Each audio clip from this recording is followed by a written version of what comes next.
It's June 1833, and the Lord deals a stinging rebuke in Kirtland. Thus saith the Lord unto whom I love, you have not considered the great commandment that I have given concerning the building of my house, in which I designed to endow you with power from on high.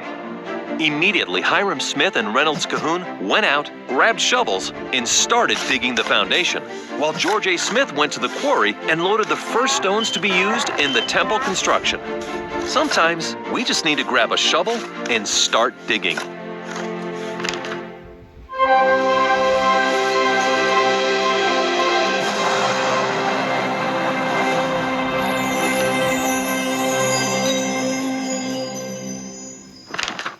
Temples are a major part of the restoration. However, the early saints didn't yet know how important temple blessings were, even though they'd already been commanded to build 2 temples. In Kirtland, the land had been purchased in March, but building hadn't started yet. And in Zion, or Missouri, Joseph Smith had laid the cornerstone nearly 2 years earlier, but nothing else had been done. The Lord needed to restore his keys and powers and gifts through his temples, and promised that if the saints built them, I will multiply a multiplicity of blessings upon you and your generations forever and ever. Wow! Unfortunately, their daily troubles caused them to lose focus on the temple. That never happens to us, right? Now, there were 2 problems keeping the Kirtland saints from starting a temple. The first was the same thing that always plagued the early saints: lack of money. They were still learning that as we sacrifice and are completely obedient, the Lord makes up the difference. The other problem was they had no idea how to build it. Most of them lived in crude log cabins, and the idea of building a temple was mind-boggling. Finally, in June, the 3 members of the First Presidency humbled themselves and knelt in prayer to ask the Lord for help in designing and building the temple. As they prayed, a vision of the temple appeared as if it was already built, and they were touring it. Hey, this is centuries before virtual tours were a thing. Examining its exterior, they observed the structure of the windows, roof, and steeple. The temple then inexplicably moved over the top of them, and they found themselves inside it, inspecting its interior walls. Immediately after their vision ended, they drew up the plans for the temple. Now, while the saints in Kirtland were starting to build the temple, things weren't going well for the Missouri saints, facing persecution and destruction.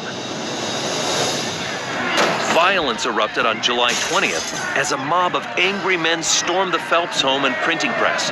They forced Sister Sally Phelps and her 5 children outside, where they huddled together and watched the mob destroy their furniture, possessions, and home along with the printing press. The mob then threw the precious pages of the Book of Commandments out the window. Luckily, Mary and Caroline Rollins and Sister Vienna Jakes were able to rescue some of these pages so that at least a few copies could be bound. Bishop Edward Partridge and Charles Allen were dragged to the main square to be tarred and feathered. Bishop Partridge desperately pleaded for the men to kill him and let the rest go, but the angry men were delirious with mob mentality, and many other saints were driven from their homes as personal belongings and farms were destroyed. Many elders were falsely accused and unjustly arrested. As the sheriff was moving them from the courthouse to the jail, several members of the mob surrounded them with guns. A few elders were able to escape safely, but Sidney Gilbert stood his ground. 2 mobsters menacingly came up to him, aimed their guns directly at his chest, and shot him.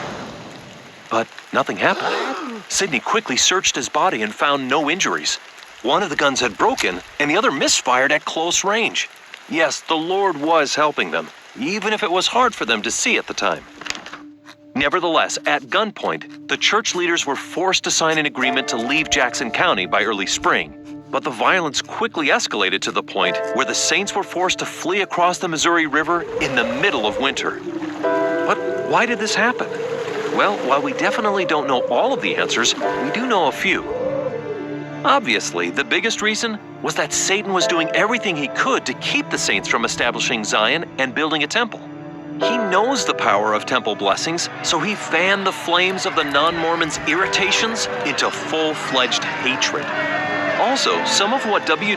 Phelps printed in the church newspaper, the Evening and Morning Star, further troubled Missouri citizens. One article stated that freed slaves could be baptized and join the saints in Missouri.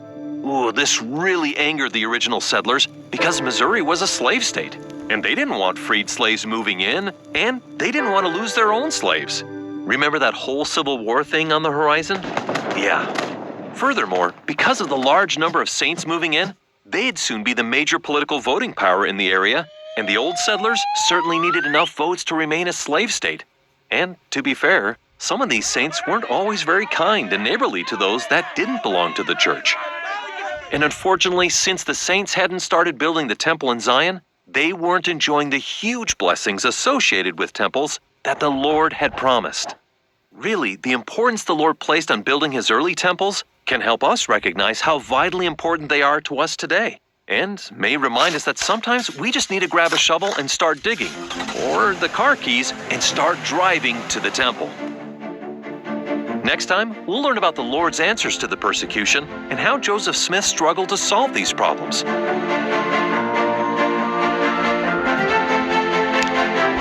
We hope you enjoyed this presentation.